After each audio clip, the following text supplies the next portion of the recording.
2018 সালে নগর জুড়ে পার্কিং টাইলসে মোড়ানো 48 কিলোমিটার চওড়া ফুটপাত নির্মাণ করে রাজশাহী সিটি কর্পোরেশন।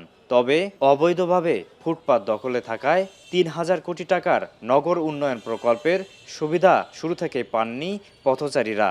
শুধু আমি না, সাধারণ মানুষ যাইতে বাধ্য হয়, কারণ হলো রাস্তার সাইডগুলো ফুটপাত আর হলো এই অটোরিকশাগুলো বন্ধ করে রাখে। ফুটপাতের যে দোকানগুলো আছে সেগুলো আরও বেশি ধরনের সমস্যার সৃষ্টি করছে। নগরীর সাহেব বাজার ও এর আশেপাশের চিত্র আরও ভয়াবহ। ফুটপাত জুড়ে বাজার, খাবার দোকান, স্যান্ডেল, মনোহারি দিয়ে ছোট বড় নানান ব্যবসার দখলে ভোগান্তিতে পুরো এলাকা।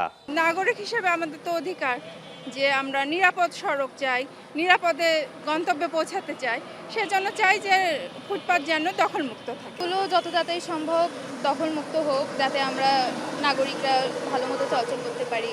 তবে এবার নাগরিক সেবা নিশ্চিত করার জন্য ফুটপাত দখলমুক্ত করার আশ্বাস নগর প্রশাসনের। যিনারা এখানে ব্যবসা করছে তিনারাও অল্টারনেটিভ কোনো চিন্তা করে রাখবে। আমাদেরও যদি কোনো সুযোগ সুবিধা দেওয়ার মতো তিনারা মনে করে যে আমাদের সহযোগিতার দরকার, আমরা তিনাদেরকে সহযোগিতা করব। আমরা ফুটপাতগুলো অবশ্যই দখলমুক্ত আমরা করতে চাই, নাগরিক সেবা সুনিশ্চিত করতে চাই। রাজশাহীকে জনবান্ধব নগরী হিসেবে গড়ে তুলতে হলে দীর্ঘমেয়াদী পরিকল্পনা গ্রহণ ও তা বাস্তবায়নের পরামর্শ বিশেষজ্ঞদের। মারুফ হাসান, এখন রাজশাহী।